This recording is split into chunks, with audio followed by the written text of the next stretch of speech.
Hello everyone, কেমন আছেন সবাই? ফ্রাইডে নাইট সফটওয়্যার সবাই ভালো আছেন? আমিও কিন্তু ভীষণ ভীষণ ভালো আছি, কারণ ফ্রাইডে নাইট মানেই জম্পেশ আড্ডা, একদম মধ্যরাতের আড্ডা।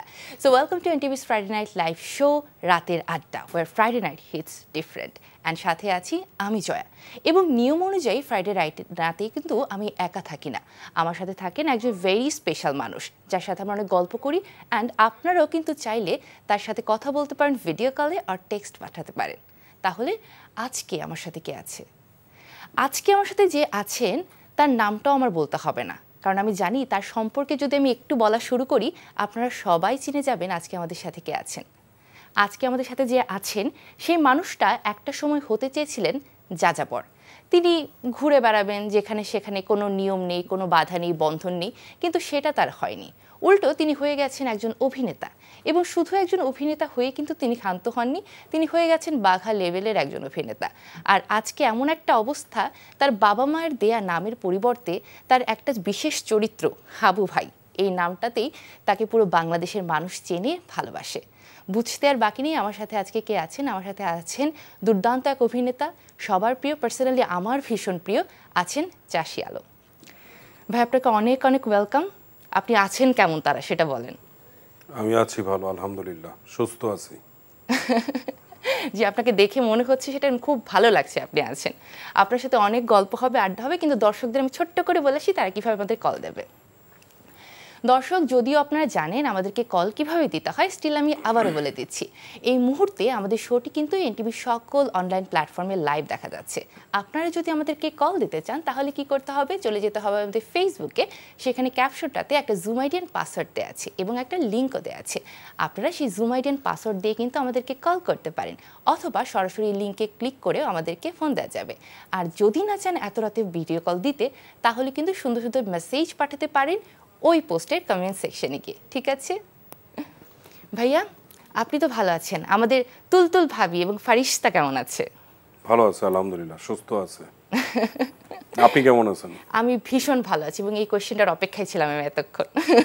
গেস্টরা আসলে আমার ভীষণ ভালো লাগে, কিন্তু আজকে একটু বেশি ভালো লাগছে, কারণ একজন ভক্ত হয়ে আমি আপনার ইন্টারভিউ নিচ্ছি আজকে। সব আল্লাহর রহমত। একদমই তাই। তো জানতে চাচ্ছিলাম, নেহাল তো চলে এলো, আপনারও আমেরিকা যাওয়ার খুব ইচ্ছে আমি জানি, সেটা কবে যাচ্ছেন আমাদের হাবু ভাই আমেরিকাতে? আমেরিকা যাওয়া তো এত সহজ না। নেহাল আসছে, হাবু তাকে বলছে, এর আগে সিজন 2তেই বলছিল যে তার খুব ইচ্ছা। তারপরে তো সে বিদেশ চলে গেল আমেরিকাতে। হাবুও ট্রাই করলো কাতার চলে যাওয়া, কাতারে যাওয়ার পরে ওখানে তার কাগজপত্র একটু ভুয়া ছিল, এর জন্য আবার ব্যাক করছে। এরপরে যখন বলছে যে ঠিক আছে আমেরিকা, এখন নেহাল আসছে, আমি খুব খুশি যে আমাকে আমেরিকা নিয়ে যেতে পারে। আমরা চাই আপনি আমেরিকা যান। কাতারে ঝামেলা হয়েছে, আমেরিকাতে আর এই ঝামেলা না হোক ইনশাল্লাহ। হ্যাঁ ইনশাল্লাহ, আমরা ওই শুভ কামনায় রাখছি। আরেকটা ব্যাপার, সেটা হচ্ছে আপনি অনেক জায়গায় বলেছেন যে মা বাবা হচ্ছে ভেবেছিল আপনি চাষাবাদ করবেন, তাই নাম রেখেছিল মোহাম্মদ মাহবুবুল আলম চাষী। মাহবুব আলম চাষী। জি হ্যাঁ, এখন জানতে চাই ঘটনাটা কি আসলে সত্য নাকি নিজে বানিয়ে বানিয়ে বলেছেন? সত্য ঘটনাটা বলেন। আমার বাবা জানতোই যে আমি আসলে চাষাবুষার মতোই হব মনে হয়, কারণ আমার কোনো অ্যাম্বিশন ছিল না যে আমি এটা হব এটা হব, খালি একটাই ছিল যে আমি একটু যাযাবর হব, যেটা আপনি আগেই বলে দিয়েছেন। কিন্তু যাযাবর আর হইতে পারি নাই। হ্যাঁ, সেটা কেন হলো না? মানে সময়ের ষড়যন্ত্রে আমি আসলে যাযাবর হইতে পারি নাই, সময় আমাকে হইতে দেয় নাই। আচ্ছা, চেষ্টা করা হয়েছিল কি যাযাবর হওয়ার, যে চলে যাই এদিক সেদিক? চেষ্টা তো করা হয়েছে যে না একটু যাযাবর হয়ে যাই, কিন্তু পারি নাই। আর হয় না যে আমাদের সমাজে অনেক কিছু বাধা থাকে, এটার জন্য আর হয় নাই। আচ্ছা, প্রিয় অভিনেতাকে সবাই টেলিভিশনে দেখে, স্ক্রিনে দেখে, তার কাজকর্ম সবকিছু। একটু স্ক্রিনের বাইরের গল্পটা আমি একটু জানতে চাই, সবাই জানতে চাই, শুধু আমি না, আমি দর্শক, আমি ফ্যান হিসেবেও জানতে চাই আজকে। সেটা হচ্ছে এই যে আমাদের প্রিয় হাবু ভাই, আমি যতদূর জানি আপনার জন্ম হয়েছে যশোরে, তারপর আপনি ঢাকাতে বেড়ে ওঠা, ঢাকার মিরপুরে। ছোটবেলাটা সম্পর্কে জানতে চাই। ছোটবেলা তো ছিলাম খুব বাদরামি করে বেড়াইতাম, স্কুল ফাঁকি দিতাম, স্কুল ফাঁকি দিয়ে অনেক জায়গায় চলে যেতাম, সিনেমাও দেখছি, এক টিকেটে 2 ছবি। তারপরে আমরা আমাদের পাশে একটা গার্ডেন ছিল, ওই গার্ডেনে যে ফুল টুল চুরি করতাম, ফুল গাছ চুরি করতাম বাসার সামনে লাগানোর জন্য। তারপরে আমরা তো কলোনিতে বড় হয়েছি, ওইখানে ধরেন শীতকালে অনেকে আচার দিত, আচার চুরি করে ফেলতাম। বাসার সামনে অনেকের ফল গাছ ছিল, পেয়ারা গাছ, তারপরে পেঁপে, জলপাই, এগুলো চুরি করতাম। এই মজাটা আসলে এখনকার মানুষ পায় কিনা জানি না, তা আমরা এগুলো করে বেড়াতাম। আমি বিশেষ করে অনেক কিছুই করছি এইসব নিয়ে। আচ্ছা, আপনি কি ভাই বোনদের মধ্যে ছোট? আমি 3 নাম্বার। 3 নাম্বার। মানে তাহলে কি মারটা বেশি খেত কে এই দুষ্টুমির পরে? সবাই খাইছি আমরা, আমার 2 ভাই 2 বোন সবাই, আমার বাবা সবাইকেই পিটাইতো। আচ্ছা, আর স্কুল কলেজ কোথায় ছিল? মিরপুরে। মিরপুরে। আচ্ছা, স্কুল কলেজে থাকাকালীন কি দুষ্টুমি তো করেছে? এই যে ক্লাস বাঙ্ক দিয়েছিল তো বলেছেন। অনেক বেশি। তাই একটু শুনি, একটু নমুনা শুনি, কতটা দুষ্টু ছিল আমাদের হাবু ভাই। এখন আমি কিভাবে বলবো দুষ্ট? যারা আমার সাথে ছিল তারা বলতে পারবে, আমার টিচাররা বলতে পারবে যে আমি কতটা দুষ্ট ছিলাম। আর আমি স্কুল পালাইছি, আবার মনে করেন টিচারদের কাছ থেকে আমি ফ্রিতে পড়ছি। আচ্ছা, সেটা কিভাবে? আমি পড়ালেখা করতাম না দেখে টিচাররা আমারও বলতো ঠিক আছে তুই পড়, তোর কিছু দিতে হবে না। আমার এমনও আছে, আমি আমার টিচারদের কাছ থেকে ওই সময় আমি ধরেন 10 টাকা করে পেতাম, 5টা টিচারের কাছ থেকে আমি পেতাম আমার টিফিন খাওয়ার জন্য। আমি তো প্রাইভেট স্কুলে পড়ছি, তো ওইখানে তো আর টিফিন নেওয়ার সময় টিফিন তো বাসার থেকে নিতাম। মানে আমার দুষ্টামি ঠেকানোর জন্য টিচার আমাকে টাকা দিত, তুই ঠান্ডা থাক।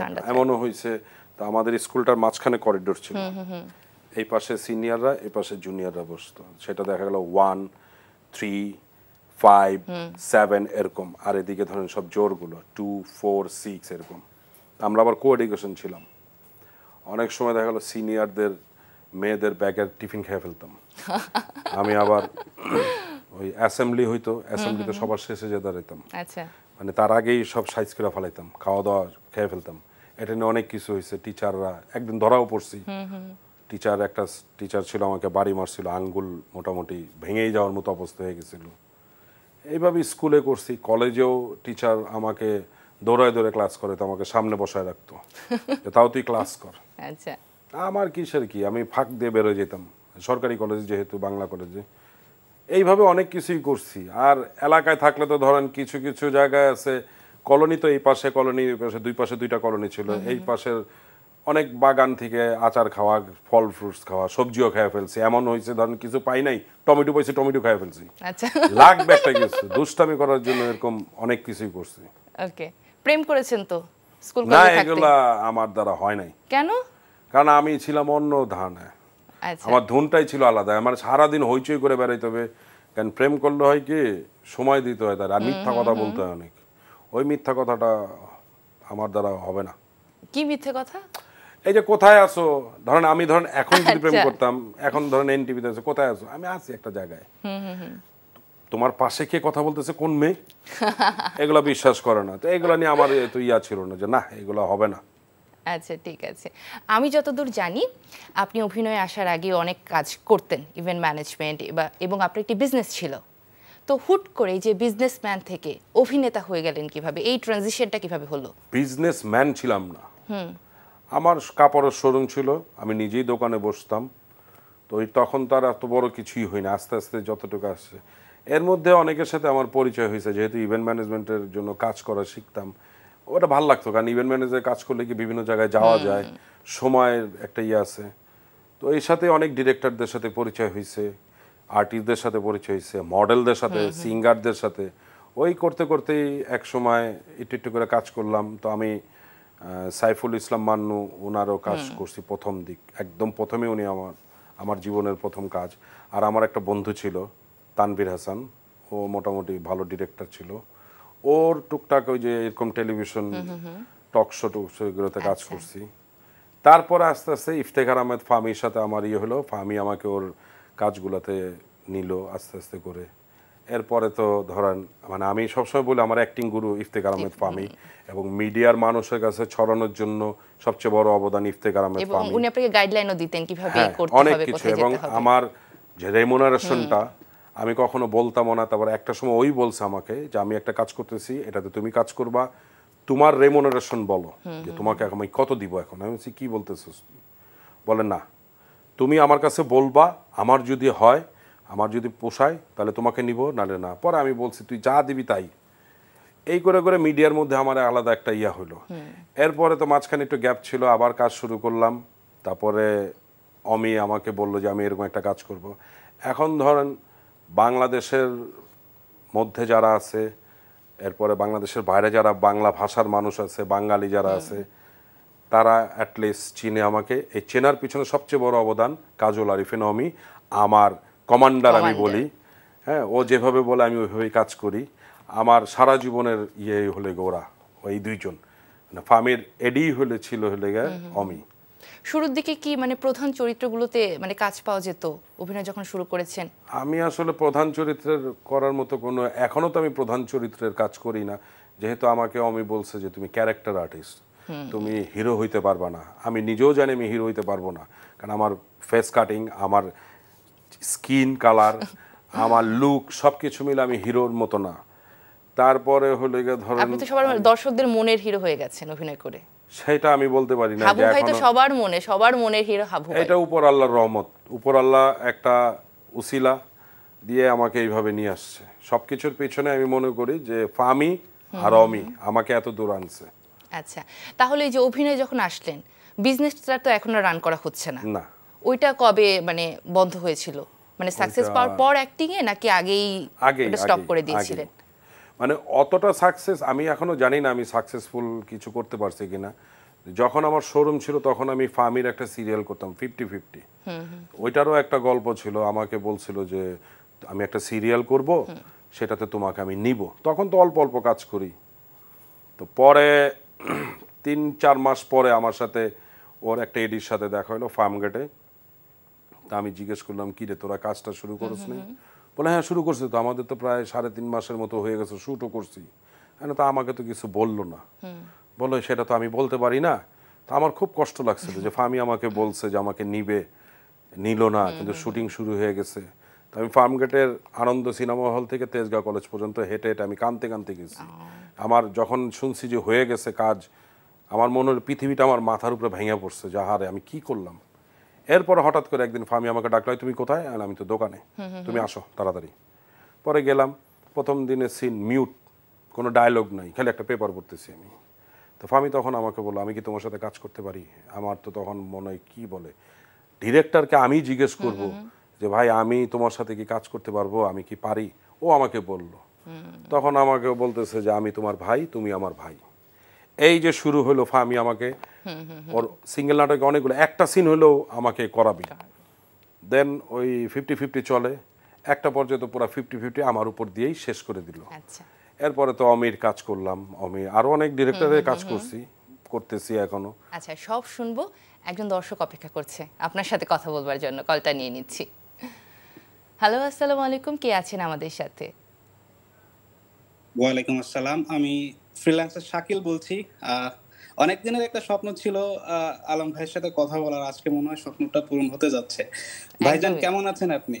আসসালামু আলাইকুম, আমি আছি ভালো আলহামদুলিল্লাহ, আপনি কেমন আছেন? আলহামদুলিল্লাহ, আমিও ভালো আছি, যদিও একটু মানসিক টেনশনের মধ্যে আছি, কারণ আমি এখন ভূমিকম্পের শহর নরসিংদী থেকে বলছি। কিছুদিন পরে পরেই আমাদের একটা ভূমিকম্প ধাক্কা দিচ্ছে। আলহামদুলিল্লাহ এখনো সুস্থ আছি, দোয়া করবেন আমাদের জন্য। আলম ভাই, যদি কিছু মনে না করেন, আমি একটা রিকোয়েস্ট করতে চাচ্ছিলাম আপনাকে। আমরা আপনাকে অনেকেই দেখেছি স্ক্রিনে, অনেকভাবেই দেখেছি, অনেক ক্যারেক্টারে দেখেছি, বাট আপনার মুখ থেকে কখনো এখন পর্যন্ত আমি কোনো গান শুনিনি। তো আমরা কি আজকে এনটিভির পর্দায় আপনার থেকে একটা গান শুনতে পারি কিনা? ভাইজান, সবচেয়ে বড় কথা হলো আমি তো গান গাইতে পারি না, কারণ আমার ভয়েসটা ভালো না, বুঝছেন? অনেকে আছে কিন্তু দেখবেন বলে যে বাথরুম সিঙ্গার, রাইট? আমি কিন্তু বাথরুমেও গান গাইতে পারি না, আমার ভয়েসটা ভালো না। দ্যাটস ওয়াই আমি আসলে আপনার কাছে ক্ষমা চেয়ে নিচ্ছি, আমি গান গেতে পারি না। এখন যদি গান গেতে যাই তাহলে মনে করেন এই যে আমাদের এই রাতের আড্ডার যারা ক্রু আছে তারা আমাকে ধরে পিটাবে, যে কি গান গাইতেছে। না, আমি ক্রুদের রিকোয়েস্ট করব সেরকম কিছুটা যেন না হয়। আমরা যেভাবেই হোক, যে কোনো কণ্ঠেই হোক, আমরা কি এক কলি গান আপনার কাছ থেকে শুনতে পারি কিনা? আজ হ্যাঁ, ভূমিকম্পের এই যে কথা বললেন, এখন ভাইয়া যেহেতু আছেন, ভাইয়ের অভিনয়টা দেখুন, গানের ব্যবস্থা আমরা আরেকদিন করব, কোন শিল্পীকে নিয়ে আসবো ইনশাআল্লাহ। অনেক অনেক ধন্যবাদ ভাইয়া আমাদেরকে কল দেওয়ার জন্য। তারপর ভাইয়া, যেখানে ছিলাম আপনি বলছিলেন আপনার শুরু জার্নিটা, এবং আপনার জার্নির একটা গুরুত্বপূর্ণ পার্ট ব্যাচেলর পয়েন্ট, যেটা 2017 শেষের দিকে শুরু হয়েছিল, if I am not wrong. এবং এখন তো বিশাল প্রোডাকশন, বিশাল আয়োজন, অনেক কিছু আছে, বাট আমি যতদূর জানি শুরুর দিকের গল্পটা এত বিশাল ছিল না। আপনার দুটো মাত্র রুম ছিল, আপনারা এক রুমে রেডি হতেন, আরেক রুমে খুব কষ্ট করে শ্যুট করতেন, আবার হয়তো লাইটের পাশেই বসে আছেন, আপনার সিনের জন্য ওয়েট করছেন। সেই দিনগুলোর গল্প একটু জানতে চাই, দর্শকরা হয়তো জানতে চাই যে প্রথম দিনে ব্যাচেলার পয়েন্ট কেমন ছিল। শুনুন, আমরা কাজ করতাম তখন আমাদের মেকআপ রুমে যেদিন ধরেন 7-8 জন আর্টিস্টের কল থাকতো, সেদিন আমরা মেকআপ রুমে ভালো করে বসতেই পারতাম না, দাঁড়ায় থাকতাম, কিংবা সিঁড়ির পাশে বসতাম, কিংবা অন্য আর একটা রুমে এক কোনায় বসে থাকতাম। এইদিকে সিন চলতেছে, এদিকে আমরা বসে দিয়েছি, কারণ সবার লাগেজ থাকতো। ছোট্ট একটা মেকআপ রুম ছিল। ওইখান থেকে আমরা ভাবিও নাই যে ব্যাচেলার পয়েন্ট এত দূর হয়ে আসবে। আমি সবসময় বলে যে আসলে এত বড় হবে এটা আমাদের কখনোই মানে মাথায় আসে নাই। তারপরে যখন প্রথম সিজন খুব কষ্ট মষ্ট করে গেল, একটু অফ হয়ে গেল, এটা নিয়ে বহুত কিছু হইলো, সবাই বললো চাই চাই, তারপর আস্তে আস্তে গ্র্যাজুয়ালি বাড়তে শুরু করলো। এখন মোটামুটি বেশ আরাম করেই থাকি, মেকআপ রুমে ঘুমানোও যায়, আবার আলাদা রুমও রাখছে ঘুমানোর জন্য, মানে সব কিছু মিলায় আলহামদুলিল্লাহ আমরা ভালো এখন এসে আছি। আর ওই সময় কি হইতো কি, খাওয়া দাওয়া নিয়েও ঝগড়া হয়েছে যে এরকম খাওয়া আসতেছে কেন। ধরেন সবারই তো একটু আশা থাকে যে ভালো কিছু খাবে, কিন্তু আবার পরে নিজেরাই চিন্তা করে দেখছি যে না, আসলে আমাদের তো বাজেট কম বাজেটে, রেমুনারেশনও কম, সবার এত কম রেমুনারেশনে কাজ করতে, কিন্তু কখনো ভাবিই নাই যে এত বড় হবে, কিন্তু ইচ্ছা ছিল যে না ভালো কিছু করি, আল্লাহ রহমত করছে এই পর্যন্ত আসার। আচ্ছা ঠিক আছে, আরো শুনবো, আরেকজন দর্শক আছে, কলটা দিয়ে দিই। হ্যালো, আসসালামু আলাইকুম, কে আছেন আমাদের সাথে?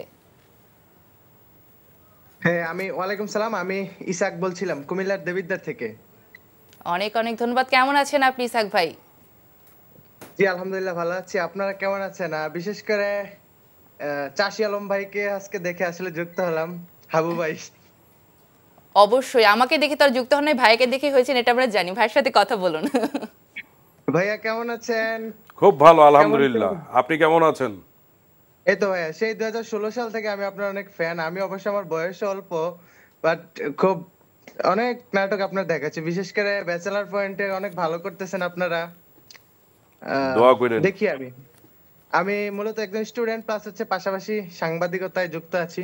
মাশাআল্লাহ, তো এগুলো আসলে দেখা হয়, মানে খুব ভালো লাগে। আপনি আসলে অনেক ইউনিক কিছু দেখান আসলে, এবং আপনার এক্সপ্রেশন, কথার বচন ভঙ্গি, এটা খুব ভালো লাগে। মানে আমি ইউনিক কিছু দেখাইতে না, আমার ডিরেক্টর যে আমাকে বলে দেয় আমি ওটা করার চেষ্টা করি। ইউনিক কিছু যা আসে সব আমার ডিরেক্টরের কাছ থেকে, আমার কমান্ডার কাজল আরিফিন অমি, সে যেটা বলে সেটা করার চেষ্টা করি আমি। সে ইজ ব্রিলিয়ান্ট ম্যান, মানে সে খুবই খুবই মানে খুব ভালো কাজ করে, এবং বাংলাদেশে খুব নতুন কিছু দেখাচ্ছে। এরকম ডিরেক্টর আসলে আমরা মানে পাইছি, এটা অনেক গর্বেরও বিষয়। তো আপনারা ভালো করছেন ভাইয়া, এবং দোয়া করেন। আশা করছি কুমিল্লার দেবিদ্বারে আসলে আমাদের এদিকে আসবেন, কুমিল্লা আসলে কুমিল্লা ঘুরে যাবেন ভাবিকে নিয়ে। আমি আপনার বউ বাচ্চা সবাইকে দেখি, ফলো করি। থ্যাংক ইউ ভাই। কি ফ্যান বলে কি যে পেছনে বড় একটা ফ্যান নাকি আপনার? হ্যাঁ, নিজের বাসার ফ্যান। নিজের বাসার ফ্যান, আর আপনি এখানে এই যে ভাইয়ার ফ্যান। হ্যাঁ, ভাইয়ার ফ্যান। আমার ওই ফ্যানটা ঘুরতেছে না, ওই ফ্যানটাও ঘুরতেছে না, বাতাস নাই, এই ফ্যানটাও ঘুরতেছে না, বাতাস নাই। ওকে, ভালো থাকবেন ভাইয়া, কল দিয়েছেন তার জন্য অনেক অনেক ধন্যবাদ। ভিডিওটা শেয়ার করে দেবেন।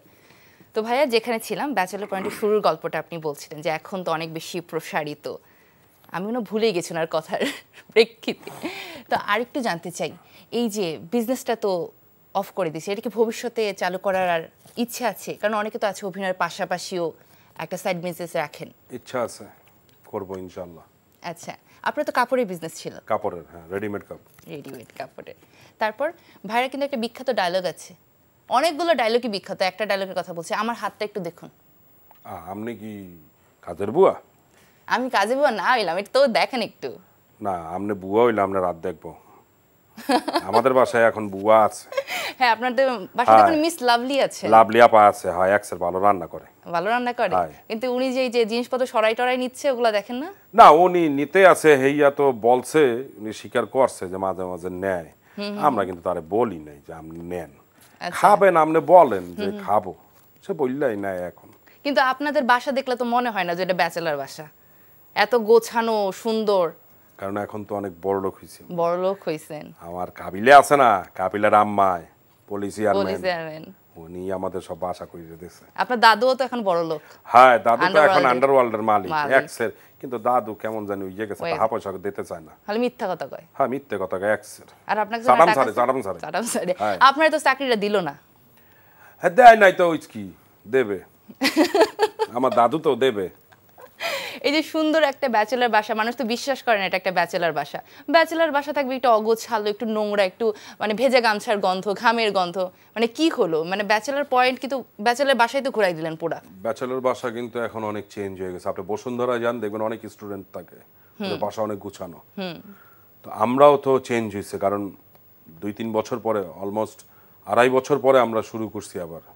এই 2.5 বছরে তো সবারই চেঞ্জ হয়েছে।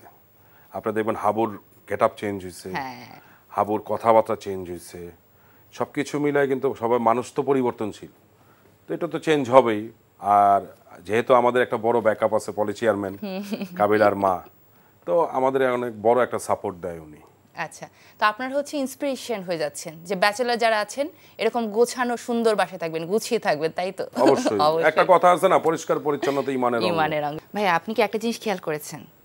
আপনি এবং আমি দুজনে কিন্তু আজকে ব্ল্যাক পরে আছি। সেটা অবশ্য ভালো কথা বলছেন, কিন্তু আমি বেশিরভাগই ব্ল্যাক পরি, আমার ব্ল্যাক খুব পছন্দ। আচ্ছা, তার মানে আজকে আমি হয়তো মানে আমি জানতাম না, স্টিল মনে হয় আজকে পছন্দ দেখে আমি আজকে ব্ল্যাকটাই চুজ করেছি। হতে পারে।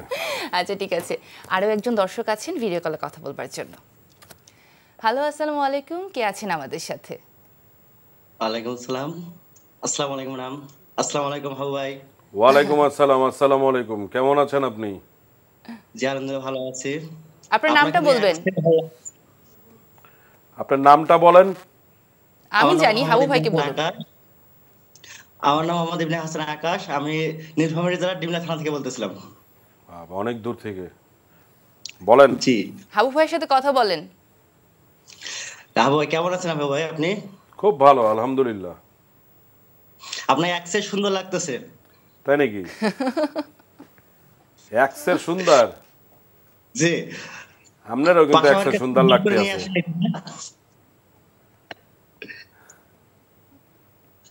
বলেন। আপনারও এক্সের সুন্দর লাগতেছে, বাকিটা বলেন। জি হাবু ভাই, আপনার হচ্ছে যে নেক্সট কোনো নাটক আছে নাকি ব্যাচেলর পয়েন্ট বাস ছাড়া? ব্যাচেলর পয়েন্টই করতেছি, সামনে দেখি ঈদ আসতেছে, দেখি ঈদের কিছু কাজ যদি করতে পারি তাহলে আসবে। আচ্ছা, আপনি কি অফিসে নাকি এই যে স্যুট বুট পরে বসে আছেন? ডিউটি করে আসলাম আর কি।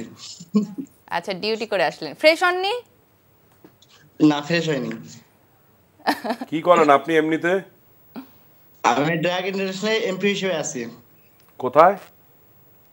ড্রাগ ইন্টারন্যাশনালে এমপি হিসেবে নওগাঁ মহাদেবপুরে আছি। মাশাআল্লাহ, খুব ভালো। অনেক অনেক আপনি ধন্যবাদ। আমাদের এলাকায় ঘুরতে আসবেন? যাব যাবেন, ইনশাআল্লাহ। নীলফামারী তিস্তা ব্যারেজে। অবশ্যই যাব, অবশ্যই। অনেক অনেক ধন্যবাদ, এত রাতে কল দিয়েছেন, এই যে চাকরি থেকে অফিস থেকে এসে আমাদের দেখছেন, অনেক অনেক ধন্যবাদ তার জন্য। তারপর ভাইয়া, সেটা হচ্ছে কথা, আমি এবার একটু মজার খেলা খেলবো, একটু র্যাপিড ফায়ার। হ্যাঁ, আমি কয়েকজন মানুষের নাম বলবো, আপনি যত দ্রুত পারেন এক শব্দে বা একটা লাইনে তাদের সম্পর্কে আমাকে একটু বলবেন। ওকে, রেডি? আলট্রা ফাস্ট হয়ে কিন্তু অ্যান্সার দিতে হবে। বলেন। জিয়াউল হক পলাশ। খুব ভালো ছেলে। এতটুকুই। শিমুল। Upcoming hero. মার্জুক রাসেল। আমার মামা। আচ্ছা, সাইদুর রহমান পাভেল।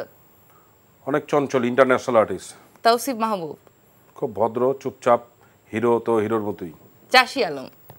দুষ্টু, রাগী এবং ভয়ঙ্কর চেহারার অধিকারী। মোটেও কিন্তু আপনি ভয়ঙ্কর চেহারার অধিকারী নান ভাই। অবশ্যই, আমার চোখ অনেক ভয়ঙ্কর। আপনার চোখের মায়ায় আরেকজন দর্শক ফোন দিয়েছে। আরে আল্লাহ। হ্যালো, আসসালামু আলাইকুম, কে আছেন আমাদের সাথে? ওয়ালাইকুম আসসালাম, আমি মনীষা সাহা কথা। আমি ময়মনসিংহ থেকে ফোন করেছি। হ্যালো মনীষা, তাহলে একটু সুন্দর করে এই যে হাবু ভাইয়ের সাথে কথা বলেন। আজকের অনুষ্ঠানের বিশেষ অতিথি, যাকে চরিত্রের নাম বলি আমরা সবাই চিনি, হাবু ভাই। হাবু ভাই কেমন আছেন? আছি ভালো, আপনি আছেন কেমন? তারা ভালো আছি হাবু ভাই। আমি হয়তো এত সুন্দর করে আঞ্চলিক ভাষায় কথা বলতে পারি না, কিন্তু আপনার এই কথাগুলো আমাকে সত্যি অনেক বেশি মুগ্ধ করে। ধন্যবাদ, ধন্যবাদ। ভাই, আমি একটু একটা জিনিস আপনাকে জানাতে চাই। আমি নিজেও একজন থিয়েটার আর্টিস্ট। আমি থিয়েটার এন্ড পারফরমেন্স স্টাডিজ বিষয়ে অধ্যয়নরত আছি। তো অভিনয়ের তো বিভিন্ন ধারা আছে, যেমন ন্যাচারালিস্টিক অভিনয়, রিয়েলিস্টিক অভিনয়। আমি যখন আমার থিয়েটার ডিপার্টমেন্টে রিয়েলিজম ধারার কোনো নাটক করি, আমি বাসায় এসে অনেক সময় ব্যাচেলর পয়েন্ট দেখি, এতে আমার একটু রিক্রিয়েশনও হয়, পাশাপাশি আপনার চরিত্রায়ন, আপনি এত হৃদয় থেকে কথা বলেন, এখানে কোনো মেকি ভাব নেই। আপনি যখন বাসার বুয়ার সাথে কথা বলেন, আমার মনে হয় যে এটা আপনার সত্যি বাসার কাজের বুয়া, অনেক বছর ধরে তার সাথে আপনার কোনো কনভারসেশন চলছে। ক্ষণিকের জন্য মনে হয় না এটা কোনো নাটকের সেট বা মানে কিছুক্ষণের জন্য আপনি অভিনয় করছেন, মনে হয় এটা সত্যি আপনার জীবনের অংশ। একদম। এতটা হৃদয় থেকে অভিনয় যার মধ্যে কোনো মেকি ভাব নেই, এটা সত্যি আমাকে অনেক বেশি অনুপ্রাণিত করে। আমি চেষ্টা করি আপনার কাছ থেকে এই জিনিসগুলো ধারণ করে আমার নিজের কাজে সেটাকে ফুটিয়ে তোলার।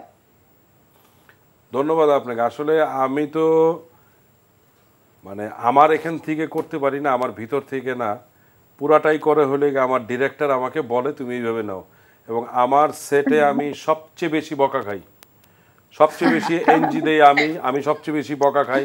কারণ ডিরেক্টর ধরেন একটা সিন করতে এমনও হয়েছে আমাদের 3 ঘন্টা 3.5 ঘন্টা লাগে, তার মধ্যে ধরেন বকাই আমি খাচ্ছি মনে করেন 80% 85%। ওইটা ও যতক্ষণ না পর্যন্ত সঠিক টেকটা না হবে ততক্ষণ পর্যন্ত ও ছাড় দিবে না। এটা আমার আসলে মানে কোনো ক্রেডিট না, সব ক্রেডিট আমার ডিরেক্টরের, আমার কমান্ডার কাজল আরিফিন অমির। নির্দেশককে আমি অসংখ্য ধন্যবাদ জানাচ্ছি। আমরা তো আর তাকে পর্দায় দেখতে পারি না, আপনাকেই দেখি, তাই যতটুকু শেখার আপনার অভিনয় দেখি শেখার চেষ্টা করি। ইয়া আল্লাহ, আমি তো আমারটা দেখে শিখলে কিছুই হবে না। এক্স্যাক্টলি। Thank you, কথা আপু, ভাইয়া। আপনি কি জানেন আপনি আজকে খুব আপনার সুন্দর করে কথা বলেন। Thank you. আরেকটা কথা আমি স্পেশালি বলতে চাই, আজকে যিনি উপস্থাপনায় আছেন আমি তার বিগ ফ্যান। উনি এত বেস থেকে কথা বলেন, এত সুন্দর থ্যাংক উচ্চারণ, ইউ। এত সুন্দর আপনিও শব্দচয়ন, ভীষণ সুন্দর করে কথা আমার বলেন। সত্যি মুগ্ধকর। আপনি কোথা থেকে থ্যাংক বলছেন ইউ সেটা জয়, বলেছেন থ্যাংক কি? ইউ। আমি ময়মনসিংহ থেকে বলছি। আমি জাতীয় কবি কাজী নজরুল ইসলাম বিশ্ববিদ্যালয়ে পড়াশোনা করছি, দারুণ থিয়েটার দারুণ, এন্ড হ্যাঁ পারফরম্যান্স সেটা স্টাডিজ শুনেছি। বিভাগে। দোয়া করেন আমার জন্য, আমি যেন ভালো কিছু করতে পারি। থ্যাংক ইউ ভাই, আমাদের ক্যাম্পাসে আসার নিমন্ত্রণ রইল। আমাদের ক্যাম্পাসে আসবেন, আমাদের থিয়েটার বিভাগে আসবেন ইনশাআল্লাহ ইনশাআল্লাহ। অনেক অনেক ধন্যবাদ। কথা আপনি ফোন দিয়েছেন এত রাতে, এত রাত অব্দি দেখছেন, এত সুন্দর সুন্দর কথা বলছেন, থ্যাংক ইউ সো মাচ।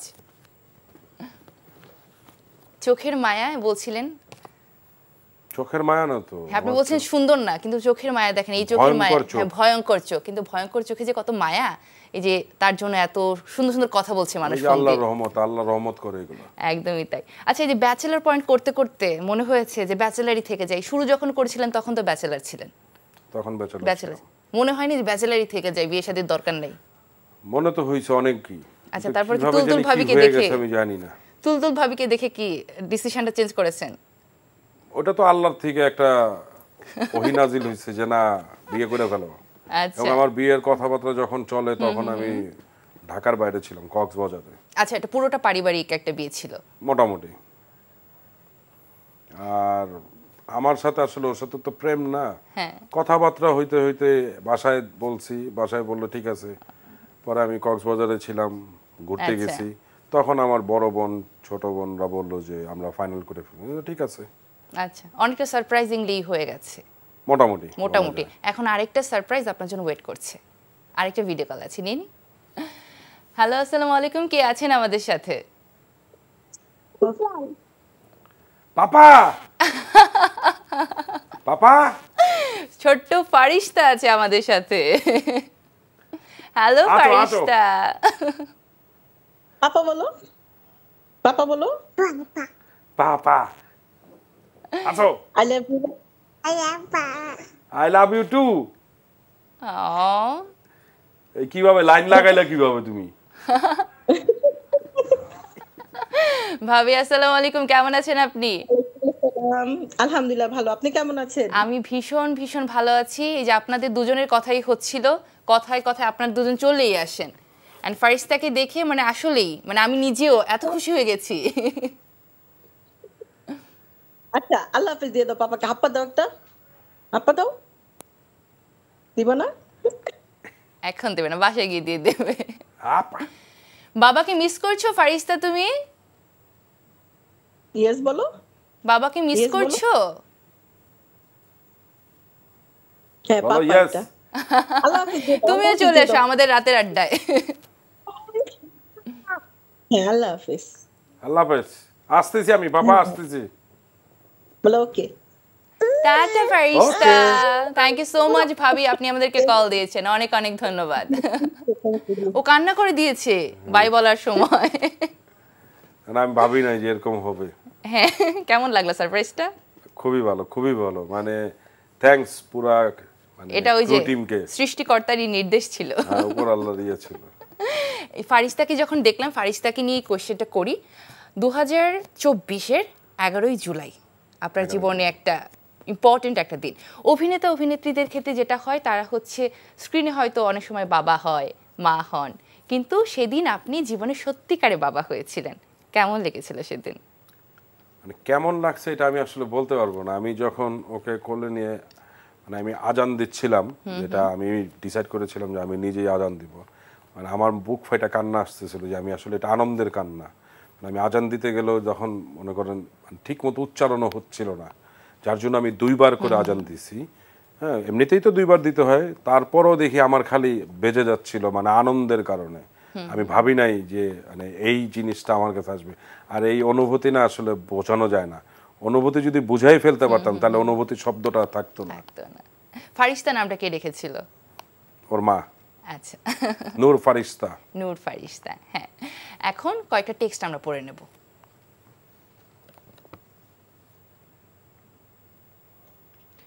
অনিন্দ বিশ্বাস লিখেছেন, হাবু ভাইয়ের জনপ্রিয় সংলাপগুলোর মধ্যে আপনার প্রিয় কোনটা?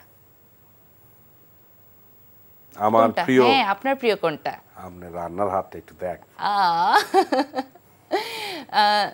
তানভিন মিরাজ লিখেছেন, চাষি ভাই ওরফে হাবু ভাই মানেই আগুন, বেশ জমেছে আজকে রাতের আড্ডা অনুষ্ঠান। ধন্যবাদ। আমি তো আগুন অনেক না। অনেক ধন্যবাদ। আকাশ লিখেছেন, ব্যাচেলর পয়েন্ট দেখে নাই এমন কেউ মেবি বাংলাদেশে নাই। মারজুক ভাই ও চাষি ভাইয়ের জন্যই নাটকটা বেশি ভালো লাগে। কেন কাবিলা পছন্দ না? ওয়ান অ্যান্ড অনলি কাবিলা। অবশ্যই পছন্দ, হয়তো নেক্সট কমেন্টে জানাবে। সুমাইয়া লিখেছেন, বাংলা নাটক মানেই চাষি ভাইয়ের নাটক, বাংলা নাটক মানেই ব্যাচেলর পয়েন্ট। চমৎকার, থ্যাংক ইউ। ইমরুল লিখেছেন, ব্যাচেলর পয়েন্টের কিছু ফেমাস ডায়লগ চাষি ভাই আপনার মুখে শুনতে চাই। ফেমাস ডায়লগ কি? ওই যে রান্নার হাত আছেন কেমন তারা, আছেন কেমন তারা, আছেন কেমন তারা, তারপরে কাবিলার বেলা এস আমরা এত কথা বলো কেন। ওকে। দুলাল লিখেছেন, হাবু ভাই মানেই আগুন, আপনার এবং পরিবারের জন্য দোয়া, শুভকামনা রইল। ধন্যবাদ ভাই, আপনার জন্য দোয়া রইল। অনেক অনেক ধন্যবাদ। কি সুন্দর সুন্দর কমেন্টস করছে মানুষ, আল্লাহর রহমত। হ্যাঁ, এবং অনুষ্ঠানের আগে কিন্তু আপনি একটু ভিন্ন কথা বলছিলেন, সুন্দর কমেন্টস করবে না কেউ?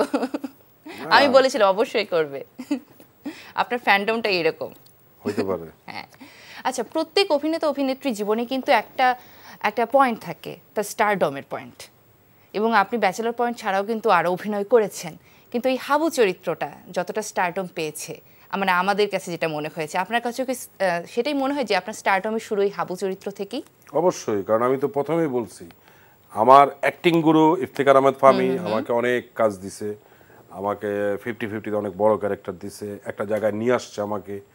এই স্টারডাম বলেন, স্টারডাম তো আমি বলবো না, আমি মানুষের ভিতরে ঢুকতে পারছি, এবং এই ঢুকানোর পিছনে সবচেয়ে বড় অবদান আমার কমান্ডার কাজল আরিফিন আমি এটা সারা জীবনই বলবো, যতদিন আমার জ্ঞান বুদ্ধি থাকবে, যতদিন আমি সুস্থ থাকবো, অবশ্যই বলে যাবো এটা।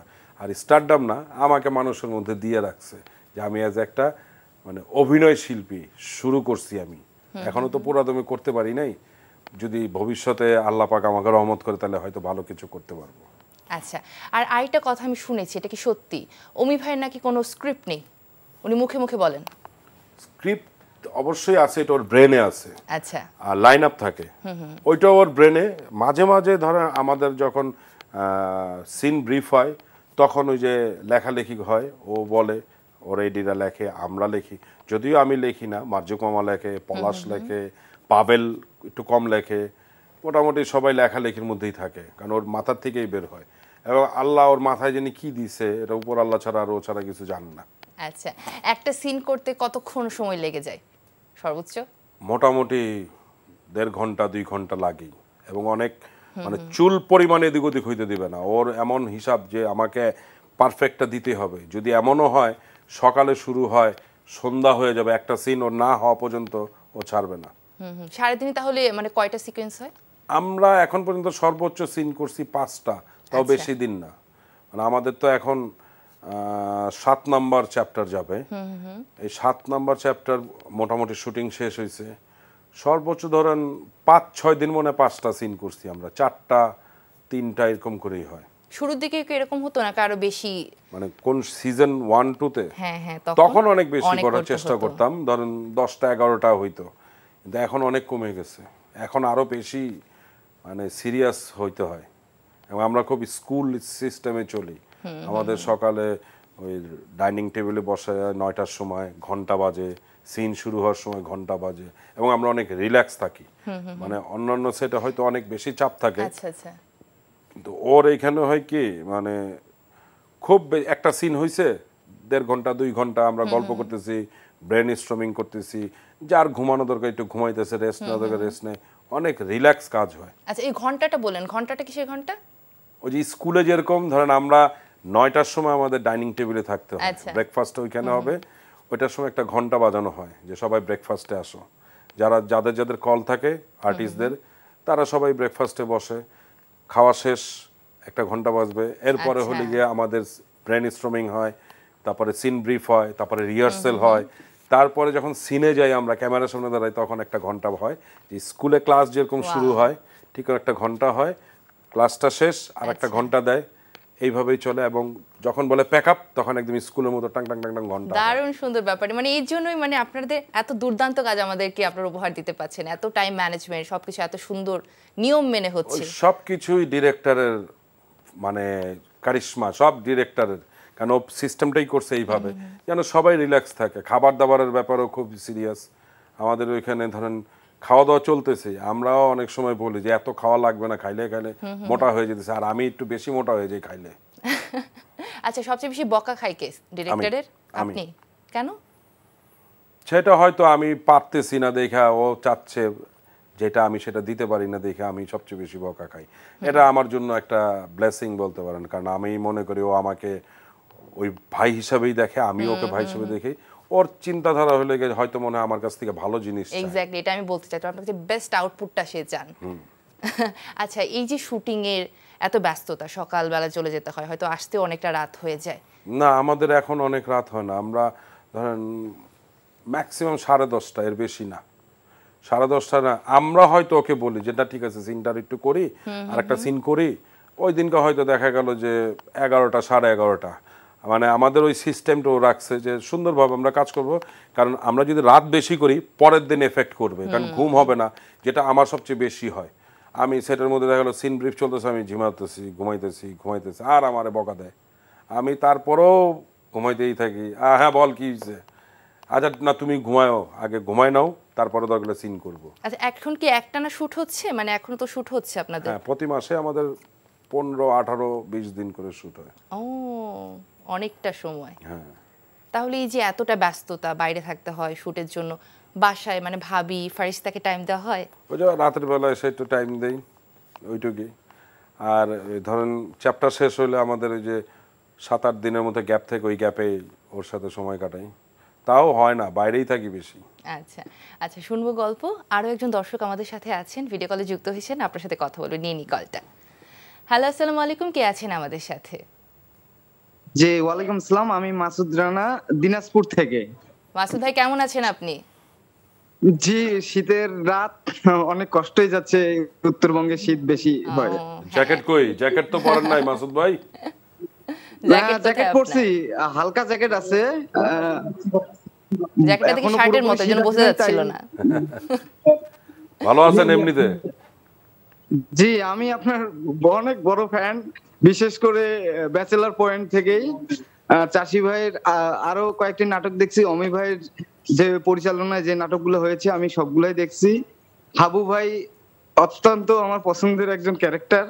হ্যাঁ, হাবু ভাইয়ের সরলতা ব্যাচেলার পয়েন্টকে আমাকে মুগ্ধ করেছে। ধন্যবাদ। মানে এই যে শীতের মধ্যে ফ্যান হয়েন না, শীতের মধ্যে সোয়েটার হয়ে যান, তাহলে আরো ঠান্ডা লাগবে। না না, ফ্যান হয়ে থাকেন, আমার গরম বেশি। ও হাবু ভাইয়ের গরম বেশি, বাতাস fan লাগবে, হয়ে অনেক থাকে। বাতাস লাগবে আমার। চাষি ভাইকে অনুরোধ করব, যদি আপনি একটু উত্তরবঙ্গের শীত উপভোগ করতে আসতে চান তাহলে দিনাজপুর দিয়ে পঞ্চগড় যেতে পারেন। বর্তমানে কাঞ্চনজঙ্ঘা দেখা যাচ্ছে। ভাই ইনশাল্লাহ যাবো, কারণ ওই শুটিং এর কারণে না এদিক ওদিক কোথাও বের হইতে পারতেছি না। ব্যাচেলর পয়েন্ট শেষ হোক এই সিজনটা, তারপরে ইনশাল্লাহ আল্লাহ যদি বাঁচায় রাখে, সুস্থ রাখে, অবশ্যই যাব। আরেকটি হচ্ছে লিচুর সময়ও আসতে পারেন, এদিকে দিনাজপুর লিচুর জন্য বিখ্যাত। আর কাঠারিভোগ চাল তো ওইখান থেকেই পান, কোনো সমস্যা নেই। আপনি একটা কাজ করেন, লিচু পাঠিয়ে দিন ঢাকা পার্সেল করে। সরাসরি আপনি দিনাজপুরে বাগান থেকে লিচু খেতে পারবেন। ইনশাল্লাহ যাব, ইনশাল্লাহ। অনেক অনেক ধন্যবাদ ভাইয়া, আপনি কল করেছেন, এত রাত অবধি দেখছেন, অনেক অনেক ধন্যবাদ, থ্যাংক ইউ। তারপর ভাইয়া যেখানে ছিলাম, ফারিস্তা তো এখন একটু বড় হচ্ছে, হাঁটাহাঁটি করে। হ্যাঁ, ও কি বোঝে টেলিভিশনে? এখন তো দেখে কান্না করে দিয়েছে, বাট টিভিতে যখন বাবাকে অভিনয় করতে দেখে ও বোঝে। ওই যে ইউটিউবে থাম্বনেল থাকে, যখন হয়তো দেখা গেল আমার ছবি, নইলে মার্জু কুমার ছবি, তো মার্জু কুমারে দেখলেই সে ওইটা মুখস্থ হয়ে গেছে। আর আমার থাকলে তখন বলে যে পাপা পাপা। আমার রুমের মধ্যে কিছু ছবি আছে, বিয়ের ছবি, ওটা দেখেই সবাইকে বলে পাপা। কিন্তু টাইম তো দুজনে মেলে না মনে হয়। আপনি যখন বের হন ও হয়তো ঘুমায় না, ও যখন বের হই তখন ঘুমায়, আচ্ছা, আর আমি যখন যাবো তখন জাগনা থাকে। ও মোটামুটি 4টা পর্যন্ত জেগেই থাকে, ওকে জোর করে ঘুম পাড়ানো হয়। আচ্ছা, ভাবি কি সময় দেওয়া হয় সব সময়? না, খুব কম, খুব কম। এটা পারি না, এটা হচ্ছে না আমার কেন জানি। ভাবি মানে রাগটাগ করছে না? রাগ করে হয়তো, ভিতর ভিতর তো রাগ করে, কিন্তু বলতে পারে না, মানে বলার মতো ইয়া হয় না। কারণ বুঝতেছে যে আসলে আমি বাইরে থাকি, তারপরেও তো একটা চাহিদা থাকে যে না একটু ঘুরতে যাওয়াটা, এটা আমি আসলে পারতেছি না। ও ভিতরে ভিতরে রাগ হয়, এটা বুঝি আমি। আচ্ছা ঠিক আছে, আমাদের অনেক দর্শক যারা ভিডিও কল দেননি তারা কিন্তু টেক্সট পাঠিয়েছে সুন্দর সুন্দর। আবার হ্যাঁ, আবারও পাঠিয়েছে, দেখিনি। অনিন্দ লিখেছেন জয়ের উপস্থাপনা, রাতের আড্ডা এবং হাবু ভাইয়ের লাইভটা তো পুরোই জমে আগুন, thank you so much. Miraj লিখেছেন চাষি ভাইয়ের ব্যাচেলর পয়েন্ট ছাড়া অন্য কোনো নাটকটা পার্সোনালি সবচেয়ে পছন্দের জানতে চাই, মানে আপনার পার্সোনালি ব্যাচেলর পয়েন্ট ছাড়া কোনটা পছন্দ সেটা জানতে চেয়েছে। মানে আমার নিজের করা কাজ? হ্যাঁ হ্যাঁ, এরকম বেশ কয়েকটা কাজ আছে পছন্দ, যেরকম আমি কমেডি অনেকগুলো কাজ করছি, হোটেল রিল্যাক্স, ফিমেল, তারপরে অদ্ভুত, এগুলো আমার খুব পছন্দের কাজ। আর বাইরে কিছু কাজ করছি, ধরেন সাগর জাহানের কাজ আছে অনলাইন অফলাইন সিজন 1-এ। এরপরে আমার আর একটা ডিরেক্টর আছে মাইদুল রাকিব, ওর কিছু কাজ করছি, যেরকম সালামি আমার খুব পছন্দের, গরুর মাংস খুব পছন্দের। এরপরে আছে হলো গিয়ে ইলিশ মাছ, আর আরও একটা পছন্দের কাজ আছে টিম ওয়েস্ট ইন্ডিজ। আচ্ছা, এরকম আরও অনেক ডিরেক্টররা আছে, মানে এখন আর মনে পড়তেছে না। আচ্ছা ঠিক আছে, ওকে। তানভীর লিখেছেন খুবই ভার্সেটাইল একজন অভিনেতা আমাদের হাবু ভাই। ভাই আমি ভার্সেটাইল হইতে পারি না এখনো। আচ্ছা, মঞ্জু পাটোয়ারি লিখেছেন হাবু ভাই মানি আগুন ভাই, আপনার নাটক আবার কবে আসবে জানাবেন। নেক্সট উইকে ব্যাচেলর পয়েন্ট সিজন 5-এর চ্যাপ্টার 7 আসতেছে, আর ঈদের কিছু কাজ আসবে। আচ্ছা, আকাশ চৌধুরী লিখেছেন হাবু ভাই আমার বিগ ফ্যান। হাবু ভাই আমার বিগ ফ্যান না, একটু ভুল লিখেছেন, মানে উনি হাবু ভাইয়ের বিগ ফ্যান। আচ্ছা, জীবন লিখেছেন সম্পত্তি নাটকে সেরা অভিনয় করেছেন চাষি ভাই। সেরা অভিনয় করছে কিনা এখনো বলতে পারি না। Thank you. তো হাবু ভাই, যে আড্ডায় ছিলাম, ভাবিকে সময় দেওয়া হয় না? না, আসলে ওরকম দিতে পারি। আমি শুনেছি ভাবি খুবই সাপোর্টিভ, এবং ভাবি আপনাকে বলেও যে যাও তুমি আড্ডা দাও, তুমি আড্ডা পছন্দ করো, তুমি গিয়ে একটা আড্ডা দিয়ে আসো। And you are very lucky. তাহলে বললাম তো উপর আল্লাহ সবকিছু উপর আল্লাহ। আরেকটা ঘটনা কিন্তু জানি, এদের সবাই তো আপনার আসল নামটা মানে কাইন্ড অফ ভুলেই গেছে, এবং এর শুরুটা আপনার বাসাতেও হয়েছে। আমি শুনেছি ভাবিও নাকি মাঝে মাঝে আপনাকে হাবু ভাই বলে ডাকে। হ্যাঁ, আমার ছেলেও মাঝে মাঝে বলে হাবু ভাই। এটা জানা ছিল না। হাবু এরকম করে বলে, এটা যদি ওর মা শিখাইছে হয়তো, আচ্ছা আচ্ছা, তার জন্য বলা শিখতেছে। আচ্ছা ভাবি কি মজা করে বলে নাকি রেগে গেলে বলে? কখন বলে না না মজা করেই বলে, রাগারাগির কোনো ইয়া নেই। আর রেগে গেলে কি বলে? রাগার সময় কিছু বলে না, ওই নাম ধরেই তখন বলে। আচ্ছা আপনি রেগে গেলে কি করেন? আমি ওর নাম ধরে বলি। আর রাগলে তো মানুষ অবশ্যই রাগের মানে প্রকাশটা দেখায়। শ্বশুর বাড়ি যখন হাবু ভাই যায় তখন ওখানেও কি মানে দুলা ভাই বলে নাকি হাবু ভাই? ম্যাক্সিমাম আমি হাবু ভাই ডাকে। আর বন্ধু বান্ধব? না, ওরা নাম ধরে ডাকে, ওরা হাবু ভাই বলে না। শ্বশুর বাড়ি কি জম্পেশ একটা জামাই আদর হয়? হয়, কিন্তু আমার যাওয়া হয় কম তো, মানে আমি তো যাইতেই পারি না, সকাল থেকে রাত পর্যন্ত বাইরেই থাকি। শ্বশুর বাড়ি কি ঢাকাতেই? তো ঢাকাতেই কাছাকাছি, হাতির ঝিলে। না, হাতির ঝিলে। আচ্ছা হাতির ঝিলে, আমি তাহলে একটু ভুল শুনেছিলাম। দক্ষিণ বাড্ডা। হ্যাঁ। বিয়ের গল্পটা একটু শুনি। বিয়ের কি গল্প? বিয়ের গল্প কিভাবে এই যে তুলতুল ভাবির মতো মিষ্টি একজন মানুষ আপনার জীবনে আসলো? ওই যে আমি 21-22-এর দিকে আমি উত্তরাতে একটা 11 নম্বর সেক্টর একটা চটপটি দোকানে ছিলাম।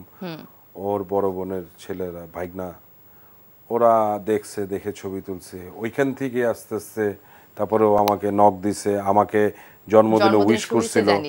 তো আমার অক্টোবরে জন্মদিন, আমি রিপ্লাই দিছি মনে জানুয়ারি ফেব্রুয়ারির দিকে। তো পরে জিজ্ঞেস করছে আপনি কে, যদি রিয়েল হন কথা বলেন, বন্ধু হইলে বন্ধু হবেন। এই যে কথা হইলো, তারপর ওর বড় বোন আমাকে ফোন দিছে, কথা হইছে, দাওয়াত দিছে, গেছি। এইভাবেই করেই পরিচয়, ঘনিষ্ঠতা, তারপরে বিয়ে, পরিণয়। আচ্ছা ব্যক্তি জীবনে হাবু ভাই কেমন? মানে আমি তো এখানে দেখছি যে আপনার চরিত্রের সাথে মিল আছে, আবার কিছু অমিলও আছে। আপনি খুবই স্পষ্টবাদী, খুব প্র্যাকটিক্যাল কথাবার্তা বলে দিচ্ছেন খুব সহজভাবে, কিন্তু চরিত্রে তো হাবু ভাই খুবই সহজ সরল একজন মানুষ, প্যাচগোজ বোঝে না। ব্যক্তি জীবনেও কি এই চাষি আলম আমাদের হাবু ভাইয়ের মতোই একেবারে? না, ব্যক্তি জীবনে আমি অনেক রাগী, আমি খুব উচ্চস্বরে কথা বলি। আমার রাগ উঠলে আমি কোনো কিছু দেখি না, আর উল্টাপাল্টা কথা শুনলে আমার ভালো লাগে না, আমি চেতে যাই। এবং ধরেন মানুষের সাথেও আমার খুব লেগে যায়। অনেকে আছে না যে একটু মেকি কথা বলা, ন্যাকামি করে, এগুলো আমার পছন্দ না। যেটা ভালো কথা সেটা ভালোভাবে বলো, যেটা খারাপ কথা খারাপভাবে বলো, কিন্তু ওই অভিনয় আমি পারি না। ধরেন আপনি উপস্থাপনা করেন, আমি উপস্থাপনা করি না। এখন আমি যদি বলি হ্যাঁ আমি পারি, আমি পারবো, কিন্তু কাজের বেলায় দেখলাম কিছুই না, তো ভাই আগেই সারেন্ডার করেন। সবাই সবকিছু পারতে হবে এমন কোনো কথা না, আপনি না পারলে আপনার দোষ না। কিন্তু আপনি যদি বলেই ফেলেন আমি সব পারি, কিন্তু কাজের বেলায় কিছুই হচ্ছে না, এগুলো আমার পছন্দ না। আগেই সারেন্ডার করবো, আমি পারি না, এটা কোনো দোষ না। তো এইসব কারণে আমার সাথে অনেকে লেগে যায়, মানে অনেকে উল্টাপাল্টা কথা বললেই আমার ভালো লাগে না, এবং আমি খুব রাগী। আমি সবসময় দোয়া করি আল্লাহ আমার রাগ কমায় দাও। আচ্ছা রাগ কমে যাবে, সমস্যা নেই। কিন্তু এখন জানতে চাচ্ছি, এই যে ভাবির সাথে তো দুষ্টু মিষ্টি একটা সম্পর্ক, ভালো সম্পর্ক, সুন্দর সম্পর্ক, ভাবি খুব সাপোর্টিভ, কিন্তু সবচেয়ে বড় ক্রিটিককে? ভাবি কি সমালোচনাও করে কাজের? একটা এপিসোড দেখার পর যে তুমি এই জায়গাটা একটু ভালো করতে পারতে, এই জায়গাটা একটু সুন্দর করতে পারতে? ও করে। আমার বাসার আমার ছোট বোন তো টিচার, ও করে যে এইটা ভালো হয় নাই। যেরকম একবার যেরকম বলছে তুই এত কাজ করতে হবে কেন, সারা দিন তুই শুটিং করিস, তো বাসার কোনো ইয়া নাই। মানে আমার কথা হলো যে যতটুকু কাজ করে আমি যদি সুন্দরভাবে চলতে পারবো, বা দিন শেষে সবাই টাকার জন্য কাজ করে, আমারও তো টাকা লাগবে। তো আমার কথা হলো আমি যতটুকু করার পর আমার সংসার নিয়ে আমি সবার সাথে ভালোভাবে থাকবো, ওইটুকু কাজ করলে হবে। এর থেকে বাড়তি গেলেই আমার বাসাও বলে যে এত কাজ দরকার নেই। তো সবাই সমালোচনা করে কাজ নিয়ে। আচ্ছা হাবু ভাই তো সবার রান্নার হাত দেখে, হাবু ভাই নিজে রান্না বান্না পারে? না, কিছুই পারে না। না, গরম পানি করতে পারি। গরম পানি করতে পারে। আর ভাবির হাতে রান্না কেমন? ও করে এখনো, মানে ওরকম না, মোটামুটি যতটুকু করতেছে। যে ইদানিং যেরকম আমাকে মানে অনেক বলার পরে ও শিখে গেছে, ওই যে সবজি করে দেয় একটু রেস্টুরেন্টের মতো, ওইটা পারে, এখন ভালোই লাগে। চাইনিজ ভেজিটেবল না, একদম বাংলাই ভেজিটেবল, জাস্ট ওই যে ভাপ দিয়ে গরম পানি একটু তেল দিয়ে করে দেয়, ভালোই লাগে, ওইটা শিখছে। নুডলসটা করে মাঝে মাঝে। হাবু ভাই কি হেলথ কনসিয়াস? দর্শক জানতে চাই। কিন্তু না, একদমই না। খাওয়া আমার খুব পছন্দ, এবং সব তেলযুক্ত খাবার আমার খুব পছন্দ। আচ্ছা কি খাবার সেটা? সব খাবার যেটা হালাল, সব খাবার আমার পছন্দ। সর্বভুক, একটা জিনিস না, খালি আমি ফার্মের কোনো কিছু আমার পছন্দ না। মাছ বলেন, মুরগি বলেন, এগুলো আমার পছন্দ না। সতেজ, হ্যাঁ, দেশীয় খাবার সব। আচ্ছা ওয়ার্কআউট করা হয়? জিম টিম কি যাওয়া হয়? একটু ডাম্বেল ওঠানো? আরে ভাই টাকা খরচ করে কষ্ট করব কেন? কি কয়, জিম করতে গেলে তো কষ্ট করতে হয়, তাহলে খায়া লাভ কি হলো? টাকাও খরচ করব, কষ্টও করব, তাহলে লাভ কি? ওয়ার্কআউট করার কোনো প্ল্যান? ভাবি বলে না এই জিমে যাও? বলছে, আমি বলছি হবে না আমার দ্বারা, এইসব আমি পারবো না। কোনোদিনই না। আর শুকায় যাবো পরে মানুষ কি বলবে যে খায় না কিছু, না খায় থাকে, বা বউ মনে হয় খাওয়ায় না, কিংবা মা বোন ভাইরা খাওয়ায় না, বা ওই যে টাকা পয়সা আমার খুব একটা পাচ্ছে না অভিনয় করে, খেতে পারছে না। হ্যাঁ হ্যাঁ, এটাও বলতে পারে। তার মানে কি হাবু ভাই কি ভাবির কথা শোনে না? হাবু অনেকেরই কথাই শুনে না, মানে চাষি শুনে না, হাবু শুনে। ভাবিকে আবার কানেক্ট করাতে হবে, এখন ভাবির সাথে কথা বলতে হবে। হাবু ভাই কেন শোনে না কথা? না না, আমি এত স্বাস্থ্য সচেতন না, আমি যেরকম আছি ওরকমই ভালো। আচ্ছা, আর কি কি করে আমাদের হাবু ভাই? হাবু ভাইয়ের প্রিয় রং কি? আমি শুনেছি ও ব্ল্যাক বলেছেন। প্রিয় খাবারও শুনলাম। প্রিয় ঘুরতে যাওয়ার জায়গা কোনটা? যেখানে গেলে ভালো লাগে সেটাই। প্রিয় কোনো ওইসব নাই যে এই জায়গাটা আমার খুব পছন্দের। আড্ডাটা পছন্দের আমার। আড্ডাটা কোথায় আড্ডা দেওয়া হয় এখন, মানে কাদের সাথে আড্ডা দেওয়া হয়? আমার একদম মিডিয়ার বাইরের বন্ধু বান্ধব ছোট ভাইরা আছে তাদের সাথে। আমি হয়তো গুলশান 2-এর ওইখানে একদম নর্মাল চার দোকানে, বনানীতেও। তো এখন কিছু দোকান অফ হয়ে গেছে ওই রাজুকের ইসের কারণে। ওইখানে একটা ওই বেকারি আছে, ওইখানে বসি। বাইরে আবার ওই চার দোকান আছে বাজারের ওইখানে বসি। মিরপুরে যাই আমি, মিরপুরে আমার বন্ধুর একটা মুদি দোকান আছে, ওইখানে বসে আড্ডা দেই। ওইখানেই চা খাই, পুরি খাই, এগুলাই। এইভাবে আড্ডা হয়। যাযাবর হওয়ার ইচ্ছেটা এখনো কি আছে? সবকিছু ফেলে ফুলে। আচ্ছা, ওটা থাকবেই। আচ্ছা, কোথায় কোথায় তখন যেতে চান যাযাবর যখন হয়ে যাবেন পুরোপুরি? এখন কোথায় যাব সেটা হলে ধরেন মরুর দেশে যাইতে ইচ্ছা করে, যেখানে কিছুই নাই, হাঁটতেছি। আবার মনে করেন যে ইউরোপ আমেরিকার যদি ভালো কিছু জায়গায় যাওয়া যায়, সুন্দর সুন্দর জায়গা আছে, ধরেন ঝর্ণা আলা, পাহাড় আলা, যেসব পাহাড় আসলে উঠতে পারবো, অনেক কঠিন পাহাড় হলে পারবো না, শরীর নিয়ে উপরে উঠা যাবে না, এইসব জায়গায় ওয়ার্কআউট করা যেতেই পারে। না না না, ওয়ার্কআউট করবো না, দরকার হলে যাবো না আমি ওইখানে, কোনো দরকার নাই। আমার বাংলাদেশই ভালো, এলাকার মধ্যে আড্ডা দিব, ওইটাই ভালো। আচ্ছা, যশোরে যাওয়া হয় না? না, যশোরে যাওয়া হয় না। এমনি ধরেন কাজের ক্ষেত্রে গেছি, এমনি কোনোভাবে যে আড্ডা দেওয়া, আত্মীয় স্বজন আমার ওরকম নাই কেউ।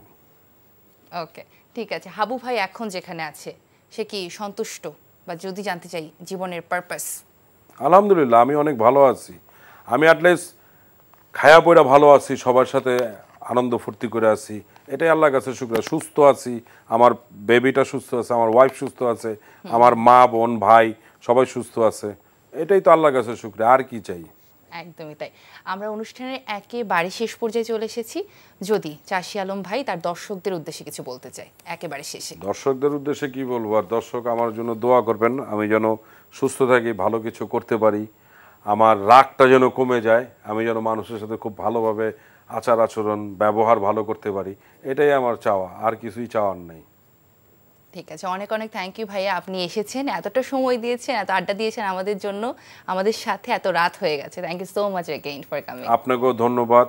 রাতের আড্ডা যারা কলাকৌশলী আছে তাদের সবাইকেও ধন্যবাদ, এনটিভিকে ধন্যবাদ।